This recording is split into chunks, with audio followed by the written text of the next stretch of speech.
A top Iranian commander is now threatening to target United States military bases should Israel attack Tehran's nuclear program.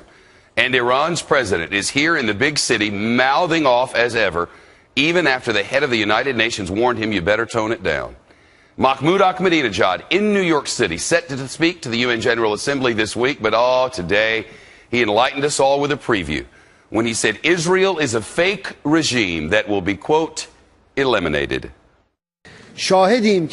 We have witnessed that some members of the Security Council with veto right have chosen silence with regard to the nuclear warheads of a fake regime, while at the same time they impede scientific progress of other nations. The White House firing back, quote, President Ahmadinejad's comments are uncharacteristically disgusting. I should say characteristically. Disgusting, offensive, and outrageous. They underscore again why America's commitment to the security of Israel must be unshakable and why the world must hold Iran accountable for its utter failure to meet its obligations. It's Fox Top Story, and Jonathan Hunt, the chief Fox Sport correspondent, is on it live from the United Nations. Clearly, the Iranian president is not heeding anybody's warnings. Not for 1 minute, Shep. That warning from the UN Secretary General came in a meeting he held with the Iranian president, at which he said, given the tensions in so many parts of the world right now, as he put it, incendiary rhetoric would not be helpful and might be downright dangerous. But within hours of that meeting, Mr. Ahmadinejad was back at exactly that kind of incendiary rhetoric, in fact, saying that Israel could not attack Iran and that Iran does not fear Israel one iota. Listen.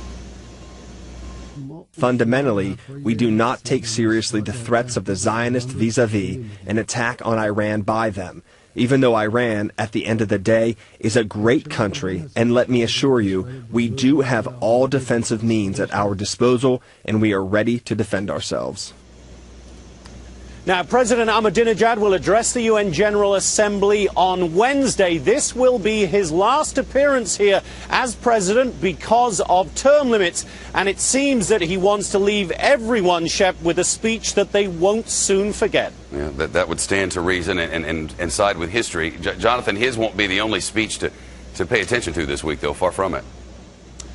Certainly won't. Just 24 hours after the Iranian president speaks, Israeli Prime Minister Benjamin Netanyahu will address the UN General Assembly, and he is expected to focus almost entirely on the nuclear threat as he sees it from Iran. There will also be a lot of other speeches to watch from those countries who have gone through the so-called Arab Spring, chief among them perhaps the address by Egypt's new Islamist president, Mohamed Morsi. He will talk, we are told, about how the U.S. needs to recalibrate its relationship with many Arab nations in the wake of the violence that has gripped so many of those countries over the past week. These UN General Assemblies often don't mean much, but clearly this year, Shep, all of these speeches, given all the tensions, and every word uttered from that podium is going to be worth watching and listening to, Shep. Jonathan Hunt live from the United Nations tonight. John, thanks. Well,